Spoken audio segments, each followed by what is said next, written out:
जाकियों को अपने मन मंदिर में बसाते हुए प्रेम सहित मिलकर बोलो।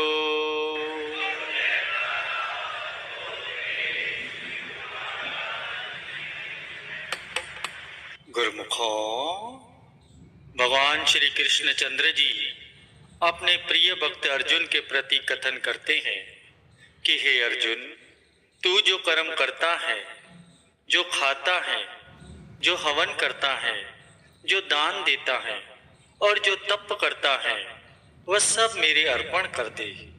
इस प्रकार जिसके समस्त कर्म मुझ भगवान के अर्पण होते हैं, ऐसे संन्यास योग से युक्त चित्त वाला शुभ अशुभ फल रूप कर्म बंधन से मुक्त हो जाएगा और उनसे मुक्त होकर मुझको ही प्राप्त होगा।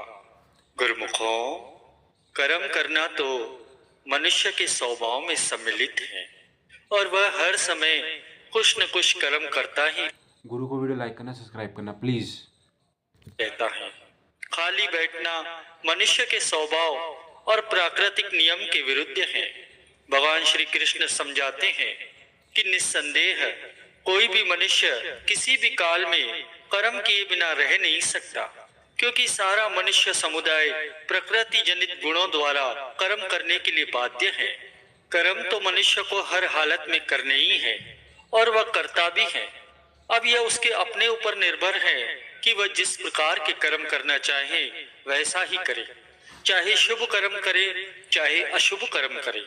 किंतु जिस प्रकार के भी कर्म वह करेगा, उनका फल उसे अवश्य ही भोगना पड़ेगा। कर्म फल का नियम ठीक उसी प्रकार काम करता है जैसे बीज से फल पैदा होते हैं। जब कोई बीज बोया जाएगा तो उसका फल भी सदैव बीज के अनुसार ही होगा। अब बीज बोना किसान के अपने हाथों में होता है। वह जिस प्रकार का चाहे बीज बोए, चाहे गेहूं का बोए या जौ का बोए, परंतु वह जो कुछ भी अपने खेत में बोएगा, फल भी उसे वैसा ही प्राप्त होगा। गेहूं बोने पर गेहूं और जौ बोने पर जौ की फसल ही उसे काटनी पड़ेगी। ठीक उसी प्रकार शुभ और अशुभ जिस प्रकार के भी कर्म मनुष्य करता है, ठीक उसी के अनुसार उसे फल की प्राप्ति भी होती है। जैसा कि कथन भी है कि किसान खेत में जाकर जैसा बीज बोता है, उसी के अनुसार उसको फल मिलता है।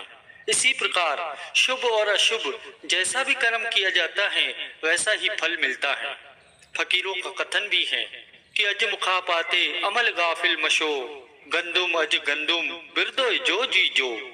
कि हे मनुष्य, अपने कर्मों के फल से कभी गाफिल मत हो, क्योंकि गेहूं बोने से गेहूं और जौ बोने से जौ की फसल ही पैदा होगी।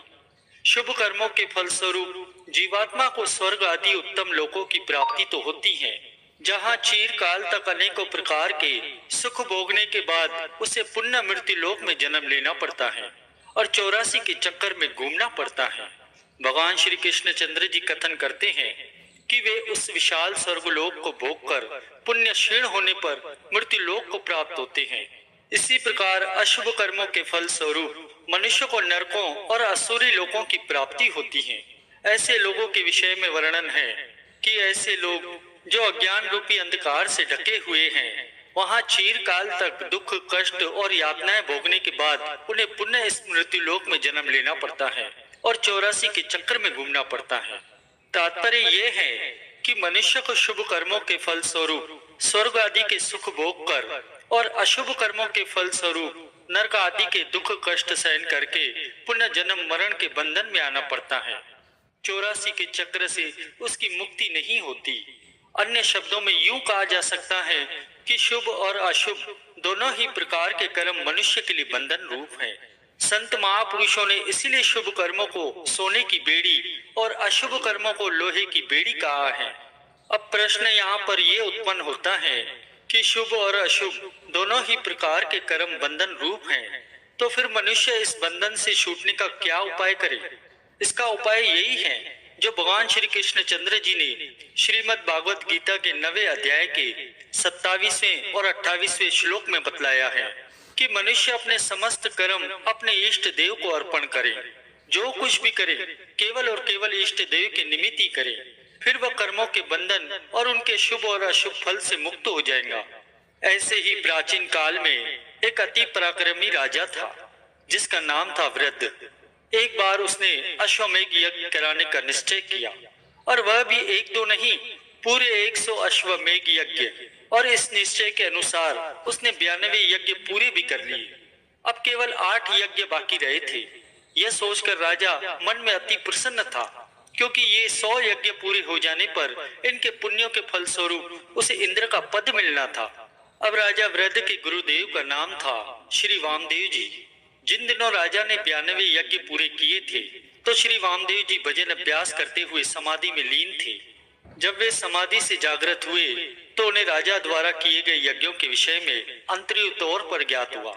वे सोचने लगे कि राजा जो ये 100 यज्ञ कर रहा है, इनके पूरा हो जाने पर इनके फल स्वरूप उसे स्वर्ग का राज्य तो प्राप्त होगा, यह तो ठीक है, परंतु उसकी आत्मोन्नति रुक जाएंगी।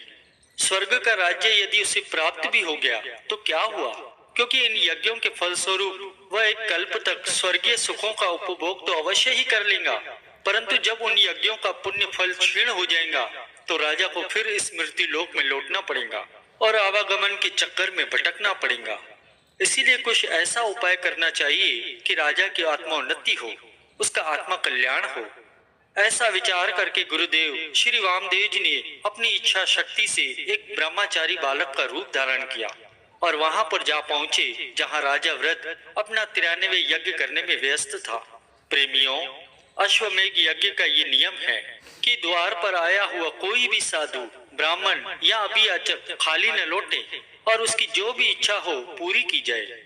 यज्ञ की निर्विघ्न समाप्ति और सफलता के लिए द्वार पर आए अभ्यागत को सभी प्रकार से संतुष्ट करना होता है, अर्थात वह जो भी मांगे वही उसे देना पड़ता है। और इसी नियम के अनुसार ब्रह्मचारी बालक को देखकर राजा ने उसका भलीभांति आदर सत्कार किया और हाथ जोड़कर प्रार्थना करने लगा कि हे बटुक, आपके मन में जो भी इच्छा हो निसंकोच मांग लीजिए। तब ब्रह्मचारी बालक ने पूछा कि राजन, अपनी इच्छा से जो मैं मांगूंगा क्या वो मुझे मिलेगा? राजा ने कहा, अवश्य बटुक, आप इस संबंध में निश्चिंत रहिए, आप जो कुछ भी चाहेंगे वही आपको दिया जाएगा। ब्रह्मचारी बालक ने पुनः प्रश्न किया, राजन, अभी तो आप ऐसा कह रहे हैं, परंतु मैं कैसे विश्वास करूं? ऐसा न हो कि आप बाद में मुकर जाएं।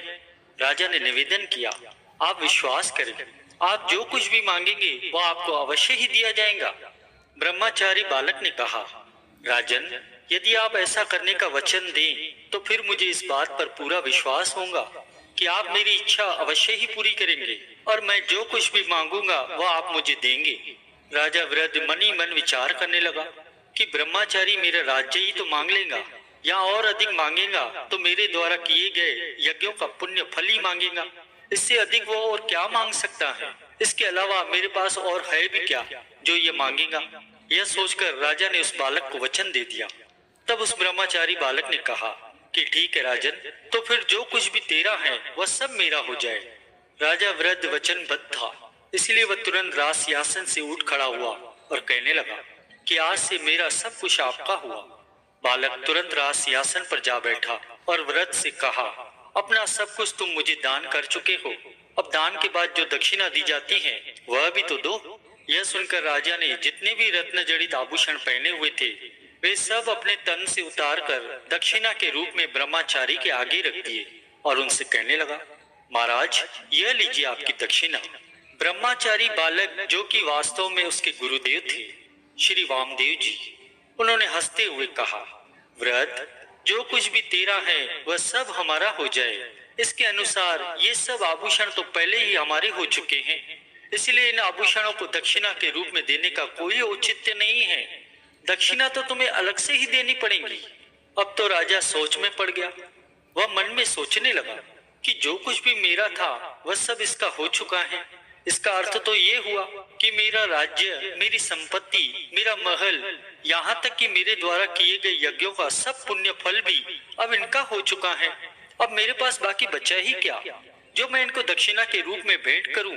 राजा ये सब कुछ सोच ही रहा था कि तभी ब्रह्मचारी बालक ने गरज कर कहा, वृद्ध, सावधान, जब तुम अपना सब कुछ हमें अर्पण कर चुके हो तो जिस मन से तुम ये बातें सोच रहे हो वह अपना मन भी तो तुम हमें दे चुके हो, वह भी तो अब तुम्हारा अपना कहाँ है। इसलिए अब तुम हमारी आज्ञा के बिना कुछ सोच भी नहीं सकते। उस बालक के ये शब्द सुनते ही राजा के मन मस्तिष्क को एक प्रबल आघात लगा और वह अचेत होकर जमीन पर गिर पड़ा। इसी अवचेतन अवस्था में राजा ने क्या देखा कि वह शरीर त्याग गया है और धर्मराज के दरबार में है। राजा क्योंकि सदाचारी था, धर्मात्मा था, इसलिए धर्मराज के दरबार में उसका बड़ा आदर सम्मान हुआ। धर्मराज ने उससे पूछा कि आप तो पुण्य आत्मा हो और आपने बहुत ही पुण्य अर्जित किए हैं जिनका बहुत बड़ा फल आपको मिलना है, किंतु आपसे कुछ थोड़े से पाप कर्म भी हुए हैं जिनका दंड भी आपको भोगना ही है, क्योंकि विधाता के नियमानुसार प्रत्येक कर्म का फल तो जीव को हर हालत में भोगना ही पड़ता है। हाँ, आपको कुछ छूट दी जाती है। आप ये बताइए कि आप पहले अपने बहुत सारे पुण्यों के फल का उपभोग करना चाहते हैं या थोड़े से पाप कर्मों का दंड भुगतना चाहते हैं। धर्मराज की बात सुनकर वृद्ध मन में सोचने लगा कि पुण्य कर्मों का फल भोगने के बाद पाप कर्मों का दंड भोगना तो ठीक नहीं होगा, इसलिए पाप कर्मों का दंड पहले ही भोगना ठीक है। यह सोचकर उसने कहा कि धर्मराज, पहले मैं अपने पाप कर्मों का दंड भोगना चाहूंगा, उसके बाद पुण्य कर्मों का फल भोगूंगा। धर्मराज कहने लगे कि ठीक है, जैसी आपकी इच्छा। यह कहकर धर्मराज ने अपने दूतों को कुछ संकेत दिया और दूतों ने वृद्ध को एक बहुत बड़े मरुस्थल में फेंक दिया, जहां दूर दूर तक कोई मनुष्य तो क्या, किसी पक्षी की छाया तक भी दिखाई नहीं दे रही थी। दूर दूर तक न तो कोई वृक्ष था, न ही जल का कोई चिन्ह था। सिर पर दोपहर का सूर्य अग्नि वर्षा कर रहा था। गर्म वायु के झोंके शरीर में अग्नि बाण की तरह धस रहे थे और नीचे गरम गरम रेत तलुओं को झुलसा रही थी। प्यास के मारा गला भी पूरी तरह सूख गया था। वृद्ध उस मरुस्थल में बिन पानी की मछली की तरह तड़पने लगा।